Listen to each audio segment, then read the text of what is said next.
Eh bien bonjour à tous les amis et bienvenue dans ce nouveau thread horror. Un thread d'horreur quoi. Avant de commencer, je tiens à m'excuser de ce long moment d'absence. La dernière vidéo date d'il y a plus d'un mois. Waouh, oh là là, j'ai déconné. Alors, je sais ce que vous pensez sûrement, oui, il a dû se laisser aller, ça a été Warzone, Deliveroo, il a rien fait pendant un mois. Je suis très déçu que vous pensiez ça, vraiment, je suis très déçu de vous quoi. Vous êtes malade en fait, vous avez un gros problème, je vous le dis. Non mais je vous le dis. Non ok, je vais vous raconter ce qui s'est passé. J'ai eu un petit, non même un gros problème en fait. C'était en décembre. J'ai fait 72 heures de garde à vue et là j'ai 6 mois de prison avec sursis. C'est la grosse merde, bah c'est la vie qui veut ça quoi. Mais... Et d'un autre côté je me dis mais en même temps, si elle avait regardé à droite et à gauche avant de traverser la mamie là-bas, on n'en serait pas là. On regarde avant de traverser. On démarre sur de la grosse vanne. Mais non, plus sérieusement, j'ai eu un énorme changement dans ma vie personnelle qui a impliqué un déménagement. Et comme vous le savez sûrement très bien, un déménagement, c'est long. C'est très long. C'est trop long. C'est comme le couvre-feu à 18h, on n'en voit pas le bout. Surtout quand t'es dans ma situation et que t'habites à Paris en étant intermittent du spectacle. Bon bah c'est pas évident, ouais, c'est clair. Alors, est-ce que l'appartement vous plaît? Ah ouais non franchement il est chouette hein, ah j'adore. Ah bah c'est super, et vous faites quoi dans la vie, rappelez-moi? Oh, je fais des blagues. Elle est bien bonne, je note. Non vraiment je fais des blagues, c'est mon métier. Mais vous êtes hilarant en fait. Je suis content que ça vous fasse rire. Eh barrez-vous d'ici. Dossier suivant. J'ai finalement trouvé un appartement dans Paris, mais mon matériel est resté très longtemps dans des cartons, ce qui fait que je pouvais absolument pas faire de vidéo. Voilà, l'explication simple et rapide. D'ailleurs, vous avez sans doute remarqué, mais j'ai pas pu installer l'éclairage encore, j'ai pas les lumières tamisées, rouges, qui mettent un peu dans l'ambiance. Donc là, ça va être un thread d'horreur nature. On est là, voilà, je suis là, vous êtes là, on se parle comme si on prenait un café finalement. Mais je vous assure que la semaine prochaine, tout sera réglé, ok? Surtout que là, je sais qu'il y en a derrière l'écran qui se disent « Ah ok, ouais, je comprends mieux pourquoi il a été absent pendant un mois. Il a traversé une période difficile et maintenant il se remet petit à petit, d'accord, je comprends ce youtubeur. » Pendant qu'il y en a d'autres qui sont « Eh mais on s'en bat les couilles en fait. Oh là là, la race. Nous on veut flipper avec les poteaux, alors vas-y raconte l'histoire frérot. » Sans plus attendre les amis, démarrons cette nouvelle histoire. Cette histoire nous parle d'une relation entre une mère et son fils, Isabelle et Vernon. Isabelle nous raconte que le passe-temps préféré de son fils est de collectionner des insectes et plus particulièrement des cafards. On démarre très fort sur un truc vraiment immonde. D'accord, donc le délire du gamin c'est de collectionner des cafards. Bon. Tout pourquoi pas. Non mais chacun son délire, moi je collectionnais bien mes ongles de pied quand j'étais gamin. De quoi? Isabelle nous raconte que malgré les nombreuses tentatives pour décourager son fils Vernon, aucune ne s'était montrée efficace. Pensant alors qu'il ne s'agissait que d'une mode passagère ou d'un caprice, elle laissa finalement Vernon jouer avec ses cafards tout en l'observant de très près. Les enfants à cet âge-là étant assez imprévisible, elle nous raconte qu'au début, son activité ne l'inquiétait pas trop. Son fils Vernon ramassait alors tous les insectes qu'il pouvait trouver et son petit kiff, c'était de se rendre dans des zones boisées afin de fouiller la terre humide pour voir quel insecte rampant il pouvait ramener. En vrai, pourquoi pas? Moi, pour l'instant, je vous le dis, ça me choque pas plus que ça. Le petit, c'est son délire. Bon, bah, c'est comme ça passera et puis voilà. Y a pas mort d'homme. Sauf qu'un jour, pour son anniversaire, Vernon ne demanda pas une console de jeux vidéo, ne demanda pas un livre ou encore des Action Man. Non, Vernon a demandé un lézard. Pourquoi pas? Pourquoi pas? Isabelle a donc acheté un dragon barbu, qui est une espèce connue pour manger toutes sortes d'insectes avec une appétence particulière pour les cafards. Regardez, c'est très simple, hein. Nous, notre kiff, c'est le domac, le dragon barbu, son kiff, c'est les cafards. Chacun son délire, ici, on est ouvert d'esprit. Et donc ce lézard, Vernon l'a appelé Rosie. Pourquoi pas? Pourquoi pas? Isabelle nous raconte qu'elle n'était vraiment pas fan de ces pratiques, mais tant qu'elle voyait son fils heureux, ça ne la dérangeait pas. Elle nous raconte qu'après un certain temps, Vernon a commencé à élever sa propre colonie. Il avait l'habitude d'ailleurs de dire à sa mère « Ces cafards-là, c'est pour Rosie, ces cafards-là, c'est pour moi ».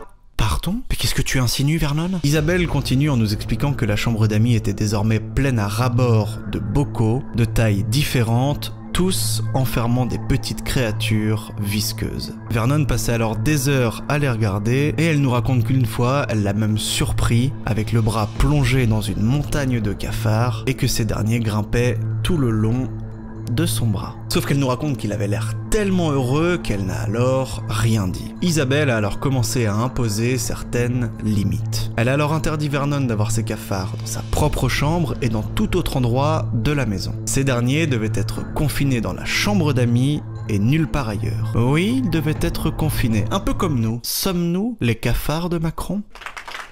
Alors au début, Vernon écoutait sa mère, il était même d'accord avec les restrictions imposées par cette dernière, et ça ne le dérangeait pas du tout. Sauf qu'une semaine plus tard, Isabelle a remarqué qu'il quittait de moins en moins la chambre d'amis. Il commençait à refuser d'aller se coucher quand sa mère le lui ordonnait, et il voulait de plus en plus dormir dans la chambre d'amis en compagnie de ses cafards et de son lézard Rosie. Isabelle a alors refusé catégoriquement que cela se fasse, et a senti les yeux de son enfant se précipiter vers elle comme des poignards aiguisés avant qu'il ne lui dise « Je pensais que tu étais une bonne maman ». Isabelle, sous le coup de l'émotion, lui a alors répondu qu'en effet, elle était une bonne maman avant de le prendre dans ses bras. Sauf que Vernon s'est alors dégagé du câlin, envahi par la colère. Avant de rentrer dans sa chambre, il lança un dernier regard noir vers Isabelle en lui disant « J'aimerais que ma mère soit un cafard ». Ah ouais, mais c'est parti en couille cette histoire là, qu'est-ce que... J'ai pas compris là. T'aimerais que ta mère soit un cafard, mais là, mais mon pote, t'es dans un délire, hein. Parti en cacahuète ce gamin là. T'imagines ton gosse, il te dit ça? Bah, c'est un coup à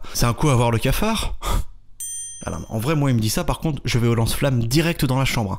Tous les cafards, le lézard Rosie, même Vernon, ça dégage. Puis c'est quoi ce prénom là, Vernon? Excusez-moi, hein, je sors un peu de l'histoire, mais attends, personne ne s'appelle Vernon. Le seul Vernon que je connais, c'était dans Harry Potter, il était juste horrible. Et là, le deuxième Vernon que je rencontre, il collectionne les cafards. Et n'appelez pas vos gamins Vernon. Isabelle nous explique plus tard qu'elle est une mère célibataire et que de voir son enfant la rejeter comme ça était d'autant plus difficile. Elle espérait que son père Eric soit plus présent, mais que ce dernier s'était barré avec une autre femme qui s'appelait Victoria. J'adore cette histoire, on part clairement sur les feux de l'amour. Bon, avec des cafards. Mais ça, c'est les scénaristes qui sont un peu partis en couille, mais... Bref, toujours est-il qu'Eric, le père de Vernon, n'était pas fan de l'idée qu'Isabelle l'autorise à jouer avec des cafards. Et ça se comprend. Cette dernière s'était alors défendue en expliquant qu'en tant que mère célibataire, elle faisait tout son possible pour que son enfant soit le plus heureux. Puis bon, Eric, il s'est barré avec Victoria, donc je sais pas s'il a besoin de l'ouvrir. Au fil du temps, Vernon se perdait de plus en plus dans son obsession des cafards. Il commençait à désobéir à sa mère et un matin, Isabelle nous raconte qu'elle a trouvé la chambre de Vernon littéralement remplie de bocaux. C'est-à-dire qu'il y avait vraiment limite plus de place pour marcher. Ces bocaux étaient remplis d'insectes visqueux aussi immondes les uns que les autres. Elle ordonna alors à son fils de s'en débarrasser directement, ce à quoi il lui répondit « Non ».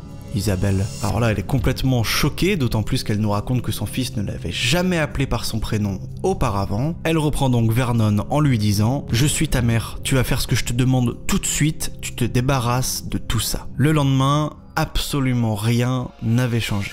Au contraire, elle trouva 2 fois plus d'insectes dans la chambre de l'enfant. Isabelle commençait à remarquer d'autres changements très inquiétants chez son fils. Il devenait en effet de plus en plus renfermé, calme et distant, ce qui est loin d'être le comportement normal d'un enfant âgé de 10 ans. Elle se mit également à entendre des bruits étranges provenant de la chambre de Vernon. Des bruits de mastication et de craquement. Plus tard, elle nous raconte qu'une nuit, elle est allée l'observer discrètement à travers la porte de sa chambre et est tombée sur ce dernier avec un cafard dans la bouche. Ce qui a le plus choqué cette mère, ce soir-là, c'était pas de voir un cafard dans la bouche de son enfant. Non, ce qui l'a vraiment choqué, c'était de voir l'insecte complètement paniqué dans la bouche de Vernon, avant que ce dernier ne mette fin à la vie du cafard, un craquement de dents, avec un sourire de satisfaction. On est sur un psychopathe, on est sur un psycho. Désolé les gars, hein, mais moi là j'ai l'image en tête, je vous jure ça ne me fout pas bien. Quelques nuits plus tard, Isabelle était dans son lit et son sommeil fut rapidement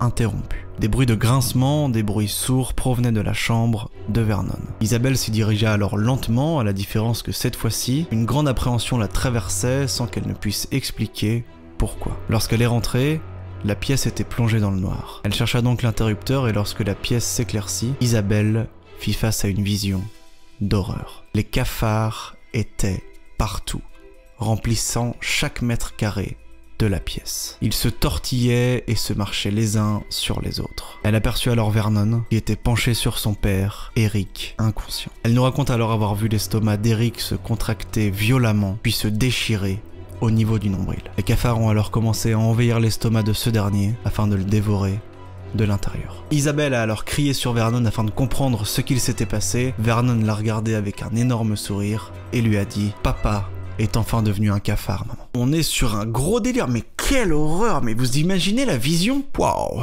Isabelle poursuit son récit en expliquant que désormais, elle ne peut rendre visite à Vernon que les week-ends. Ce dernier réside en effet dans un établissement psychiatrique à l'extérieur de la ville. Il est désormais plus renfermé que jamais et n'a plus prononcé un seul mot depuis cette terrible nuit. Isabelle vit désormais avec un énorme sentiment de culpabilité, se demandant alors qu'est-ce qu'elle aurait pu faire pour éviter ce drame. Si je peux donner mon avis, fallait intervenir quand il a demandé le lézard.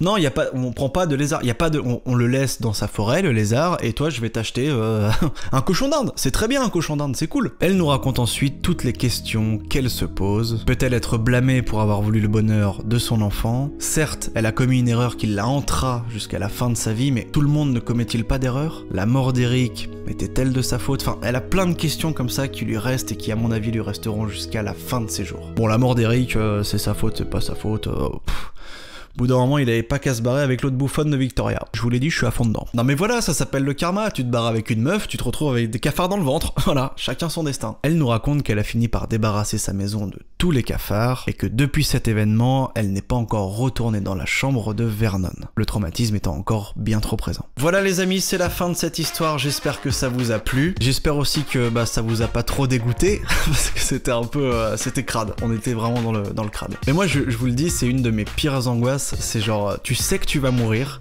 et avant de mourir, tu vois que des bestioles commencent à te bouffer. C'est comme l'histoire de mecs, vous savez, qu'on attache dans le désert à des poteaux comme ça, et en fait, tout ce qu'ils ont fait, c'est déjà, t'as la chaleur qui te vient dans la gueule, et t'as des corbeaux qui viennent pour leur arracher les yeux, et ensuite les intestins et tout. Bon, c'est glauque ce que je raconte. Les amis, encore merci vraiment du fond du cœur d'être de plus en plus présents sur cette chaîne YouTube. On a chopé, je crois, à peu près 400 abonnés en un mois, ce qui est énorme, surtout que depuis un mois, j'ai pas fait grand chose. Vraiment un énorme merci pour votre soutien, ça m'aide beaucoup. Mettez un like, laissez un commentaire, je lis absolument tous les commentaires, même ceux qui font très mal. Autre chose aussi, si vous voulez me rejoindre sur les autres réseaux sociaux, n'hésitez pas, ça s'affiche ici, venez. Parce que là j'ai regardé, on est 13 000 sur la chaîne YouTube. Si les 13 000 se ramènent sur mon compte Instagram, c'est énorme. T'imagines 13 000 abonnés sur Insta? Je pourrais me la raconter en soirée. J'ai pas de potes. Ma vie sociale est nulle, ok? Je me raccroche à ce que je peux. Allez, on se retrouve rapidement pour la prochaine vidéo. Ça va venir très vite, il y a plein de contenu. Et là, je suis chaud. Abonnez-vous, lâchez votre like, votre commentaire. Et je vous souhaite un excellent week-end, les potos. À bientôt.